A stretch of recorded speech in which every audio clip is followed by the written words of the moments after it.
আসসালামু আলাইকুম, welcome back to crochet arena. আজকে আমি এখানে দেখাবো কিভাবে একটা অ্যালপাইন স্টিচ দিয়ে মাফলার বানাতে হয়। তো এটা হচ্ছে আমাদের মাফলার। আমি এখানে দুটো কালার ইউজ করেছি, স্কাই ব্লু আর নেভি ব্লু।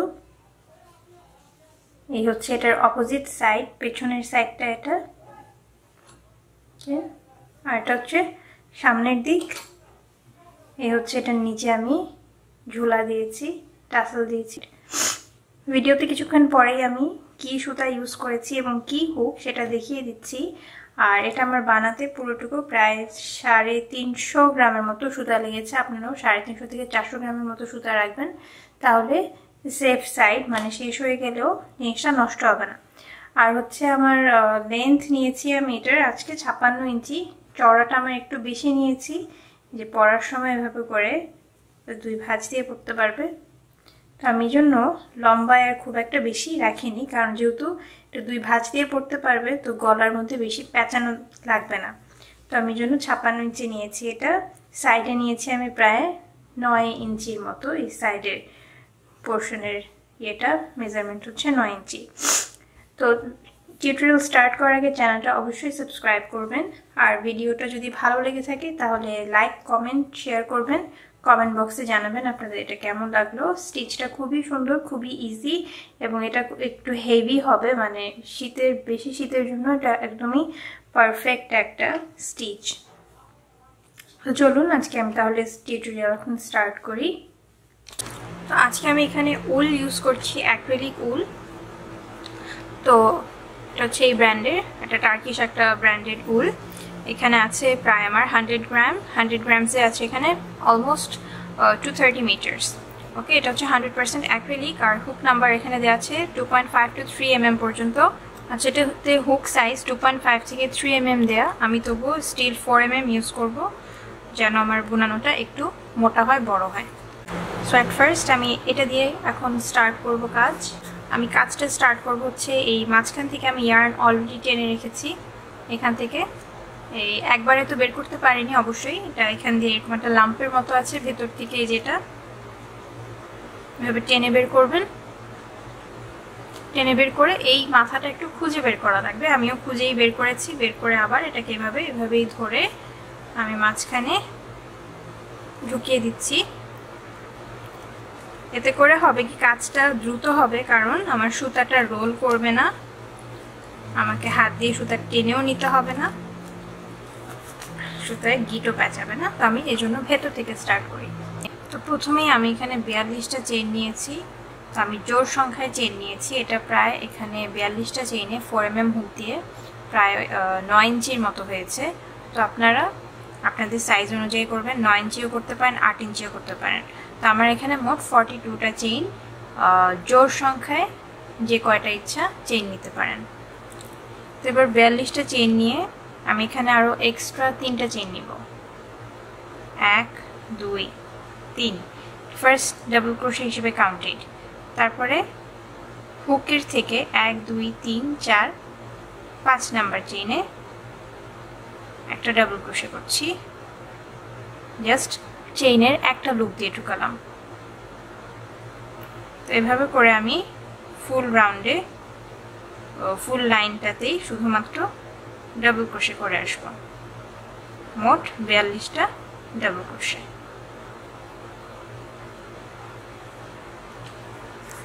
তো 42টা ডাবল ক্রোশে আমার করা শেষ। তো এবার একটা টার্নিং চেইন নিলাম, নিয়ে ঘুরে গেলাম। ঘুরে গিয়ে এই প্রথম যেই ঘরটা, ঠিক এই প্রথম ঘরে আমি একটা সিঙ্গেল ক্রোশে করলাম। তো এরপরে ফুল লাইনটা জুড়ে, পুরো লাইন জুড়ে আমি প্রত্যেকটা ঘরে একটা করে সিঙ্গেল ক্রোশে করব। তাহলে এই লাইনেও আমার মোট 42টা সিঙ্গেল ক্রোশে হবে শুধু। তো সিঙ্গেল ক্রোশে করা শেষ আমার ফুল লাইন জুড়ে। তো এবার আমি 3টা চেইন নিচ্ছি, নিয়ে ঘুরে গেলাম। ওকে, তো 3টা চেইন নিয়ে ঘুরে গেলাম। যে এই যে এর ঠিক পরের ঘরটাতেই আমি ট্রিপল ক্রোশে করব, কিন্তু এই সিঙ্গেল ক্রোশের উপরে করব না। সিঙ্গেল ক্রোশের লাইনের আগের লাইনে এখানে যে ডাবল ক্রোশেটা ছিল সেটার ভেতর দিয়ে ফ্রন্ট পোস্টে একটা ট্রিপল ক্রোশে করব। তারপরে সিঙ্গেল ক্রোশেটার ভিতর দিয়ে এই সিঙ্গেল ক্রোশেটা না, কিন্তু তার পরের ঘরের সিঙ্গেল ক্রোশেটার ভিতর দিয়ে একটা ডাবল ক্রোশে। আবারও এই মাঝখানে একটা ঘর বাদ দিয়ে তার পরের ঘরে আমি ফ্রন্ট পোস্টে একটা ট্রিপল ক্রোশে করলাম। তারপরে উপরেও একটা সিঙ্গেল ক্রোশে বাদ দিয়ে তার পরের ঘরে সিঙ্গেল ক্রোশের ভিতর দিয়ে একটা ডাবল ক্রোশে। আবারও নিচের লাইনে একটা ঘর বাদ দিয়ে তার পরের ঘরে একটা ফ্রন্ট পোস্টে ট্রিপল ক্রোশে। আবার উপরে একটা সিঙ্গেল ক্রোশে বাদ দিয়ে তার পরের সিঙ্গেল ক্রোশের ভিতর দিয়ে একটা নর্মাল ডাবল ক্রোশে।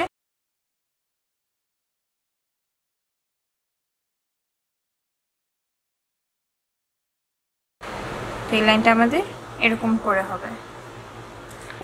এই লাইনটা আমাদের শেষ। আমরা কিন্তু প্রত্যেকটা লাইনের শুরুতে এবং শেষে একটা নর্মাল ডাবল ক্রোশে করব। শুরুতে নিব 3টা হাইট, যেটা ফার্স্ট ডাবল ক্রোশে হিসেবে কাউন্টে, আবার শেষে একটা নর্মাল ডাবল ক্রোশে নিব। এই লাইন শেষ করে এবার আবার একটা চেইন নিলাম, এটা টার্নিং চেইন, এটা কোনো কিছুতেই কাউন্ট হবে না, এটা জাস্ট টার্নিং চেইন। তো ঘুরে টার্ন করে দিলাম। তো টার্ন করে দিয়ে এখন প্রথম ঘরেই আগের মতো সিঙ্গেল ক্রোশে, এরপরে প্রত্যেকটা ঘরে সিঙ্গেল ক্রোশে। এই লাইনটা আবার সিঙ্গেল ক্রোশের লাইন। ওকে, একটা লাইন ডাবল ক্রোশে, একটা লাইন সিঙ্গেল ক্রোশে, এভাবে করে হবে। তো এই লাইনটা পুরোটুকুই সিঙ্গেল ক্রোশে হবে। তো এই লাইনটা সিঙ্গেল ক্রোশের লাইনটা শেষ। তো আবার এখানে প্রথমে একটা, দুইটা, 3টা চেইন নিলাম, নিয়ে টার্ন করে দিলাম। করে এবার পরের ঘরে একটা সিঙ্গেল ডাবল ক্রোশে নিয়ে এবার এই যে সিঙ্গেল ক্রোশের লাইনের আগের লাইনটা যেখানে ডাবল ক্রোশের লাইন ছিল একটা, তো এবার এই লাইনের যেখানে ফ্রন্ট পোস্টে ডাবল ক্রোশে ছিল সেখানে নর্মাল ডাবল ক্রোশে করব, আর যেখানে নর্মালি ডাবল ক্রোশে করা ছিল সেগুলোর ভিতর দিয়ে ফ্রন্ট পোস্টে ট্রিপল ক্রোশে করব।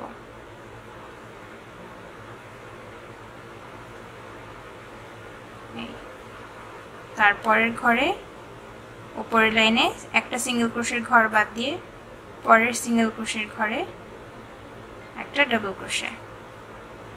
তারপরে আবারও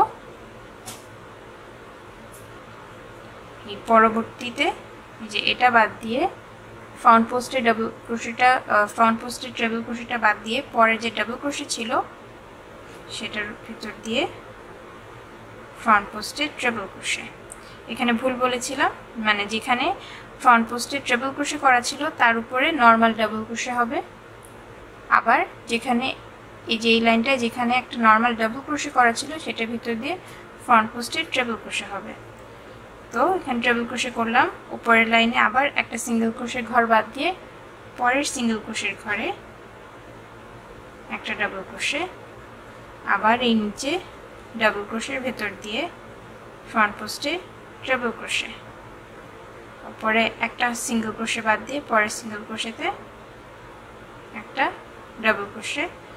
এই লাইনে ডাবল ক্রোশের ভেতর দিয়ে ফ্রন্ট পোস্টে ট্রিপল ক্রোশে। এভাবে করে আমার ফুল লাইন করা লাগবে। এই সেলাইটা কিন্তু উঁচা নিচে, এই যে এরকম উঁচা নিচে। তো আমি স্টিচটা বোঝানোর জন্য এখানে আরও 2টা লাইন এক্সট্রা করে নিয়েছি। তো এই যে হচ্ছে স্টিচটা।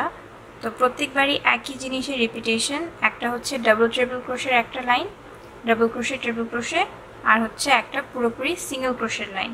জাস্ট একটা জিনিসই মাথায় রাখতে হবে যে প্রত্যেকবার এই ডাবল ক্রোশে ট্রিপল ক্রোশে যখন আমরা করব তখন এই যে যেখানে ট্রিপল ক্রোশে ছিল ফ্রন্ট পোস্টে সেটার উপরে এই সিঙ্গেল ক্রোশের এখানে একটা নর্মাল ডাবল ক্রোশে। আবার যেখানে এই লাইনটাতে ডাবল ক্রোশে ছিল সেটার ভিতর দিয়ে ফ্রন্ট পোস্টে ট্রিপল ক্রোশে। তারপরে এই উপরের লাইনে একটা সিঙ্গেল ক্রোশে বাদ দিয়ে পরের সিঙ্গেল ক্রোশের মাথায় একটা ডাবল ক্রোশে। আবার এই আগের লাইনে সিঙ্গেল ক্রোশের আগের লাইনে যেখানে ডাবল ক্রোশে সেটার ভেতর দিয়ে ফ্রন্ট পোস্টে ট্রিপল ক্রোশে। আবার উপরে একটা সিঙ্গেল ক্রোশে বাদ দিয়ে পরের সিঙ্গেল ক্রোশের মাথায় একটা ডাবল ক্রোশে। এভাবে করে হোল মাফলারটা রিপিটেশন হবে। তারপরে এই লাইনের পরে আবার একটা সিঙ্গেল ক্রোশেট লাইন, তারপর আবার এরকম লাইন, এরকম অল্টারনেট করে করে আমরা ফুল মাফলারটা লেন্থের দিক দিয়ে বাড়াবো। তো আমার পুরো মাফলারটাই বোনানো শেষ, পুরোটা দেখিয়ে দিচ্ছি শুরু থেকে শেষ পর্যন্ত। তো আমি এই সাইডটাতে আর কি অল্প, এখানে প্রায় 14 ইঞ্চির মতো আমি এখানে স্কাই ব্লু দিয়ে করে আবার অল্প একটু অংশ আমি নেভি ব্লু দিয়ে করেছি সেম একইভাবে। তারপরে অনেকখানি অংশ আমি লাইট ব্লু দিয়ে করে আবার এখানে নেভি ব্লু দিয়েছি, তারপর আবার 14 ইঞ্চি লাইট ব্লু দিয়ে শেষ। তো আমার মাফলারটার মোট লেন্থ হচ্ছে এখানে এই টাসেলটা বাদে, ঝালরটা বাদে এই মাথা থেকে একদম ওই মাথা পর্যন্ত হচ্ছে আমি 56 ইঞ্চি রেখেছি। আমি বেশি লম্বা করিনি, কারণ এটা তো সাইডে আমার একটু চওড়া ছিল, আর বুননটাও একটু ঘন ভারী বুনন, এটা এমনিতেই অনেক গরম হবে এটা পরে, তো আমি এই জন্য আর বেশি লম্বা করিনি। তো আপনারা লম্বা আরও করতে পারেন, 56ও করতে পারেন, 72ও করতে পারেন, 80ও করতে পারেন, বা সাইজ বুঝে আপনাদের ইচ্ছা মতো ছোটও করতে পারেন। তো এখানে টাসেল দিয়েছি, আমি অল্প একটু জায়গা বাদ রেখেছি, এখন আপনাদেরকে টাসেলটা লাগানো শিখাবো। তো টাসেলটা করার জন্য আমি এখানে এই নেভি ব্লু সুতাটা ইউজ করছি, যেহেতু আমি মাঝখানে নেভি ব্লুর একটা পোর্শন করেছি, তো এটাও নেভি ব্লু দিয়ে করব। তো এখানে আমার একটা মাপ দরকার, যেটা মানে সহজ পদ্ধতি একটা দেখাই, আমি এভাবে করেছি পুরাটাই। তো এখানে আমি একটা গ্লাস নিয়েছি, হ্যাঁ একটা গ্লাস নিয়েছি, এটা আমার মাপটা ঠিক রাখার জন্য। তো এবার আমি নেভি ব্লু সুতাটা নিচ্ছি, নেভি ব্লু সুতাটা নিয়ে আমি এটার চারপাশে এইভাবে রোল করব। এইভাবে ধরলাম, ধরে নিয়ে এ হচ্ছে আমার একটা রোল।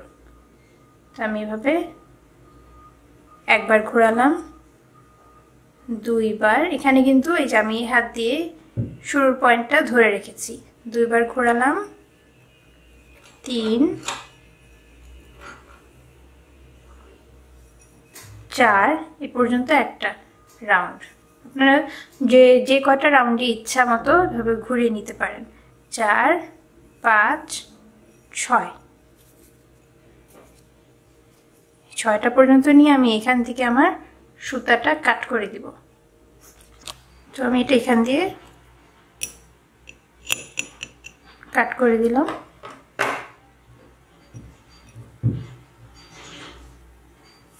দিয়ে এটা এভাবে নিচ দিয়ে নামিয়ে নিলাম।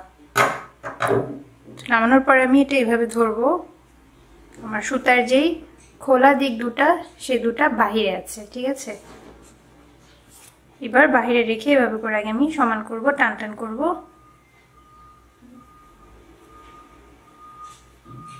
টান টান করে নিয়ে পাশ থেকে কেটে দিলাম। কেটে দেওয়ার পর আমার এখানে এরকম একটা সুতাগুলো এভাবে একটা পোর্শন তৈরি হয়ে গেল। তো এবার আমি ফিক্স করব, কিভাবে দেখাই। ফিক্স করাটা হচ্ছে আরও ইজি, জাস্ট যেই হুকটা দিয়ে কাজ করছিলাম আমি সেটাই নিব। এখানে আমি একটা স্টিচ পরপর এখানে ফিক্স করেছি, তো এটা এখানে লাগালাম, এই যে আমার এই স্টিচটাতে এটা লাগানো, এরপরের স্টিচটাতে কিন্তু লাগানো হয়নি, এটা মুড়ে গিয়েছে এটার ভেতরে। তো স্টিচটা বাদ দিয়ে তারপরের স্টিচ হচ্ছে এইটা, আমি তারপরের স্টিচ দিয়ে এবং নিচে দুটা লুপ দিয়ে আমি ঢুকাবো, দুটা লুপ দিয়ে ঢুকিয়ে এখান দিয়ে এটা টেনে বের করে নিলাম, নিয়ে এই লুপটা একটু বড় করে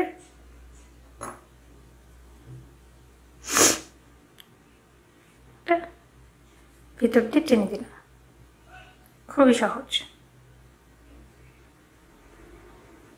এবার এটা জায়গা মতো একটু টেনে বসিয়ে দিলাম। তো এভাবে আমি টাসেলগুলো লাগিয়েছি, এটা খুবই ইজি, খুবই ইজি। লাগানোর পরে সমান করে এই সাইডটা কেটে দিবেন, বা যদি কেউ মানে ওই সুতাটাই আর কি সমান করে লাগান তাহলে তো আর কাটারও প্রয়োজন পড়ে না। এই হয়ে গেল আমাদের মাফলার, ঠিক আছে। টাসেলগুলো এটা হচ্ছে তার পেছনের সাইড, হচ্ছে ফুল বডিটা। 56 ইঞ্চি লম্বা আমাদের মাফলার। তো আজকের মতো এখানেই শেষ করছি। Till the next video, take care, আল্লাহ হাফেজ।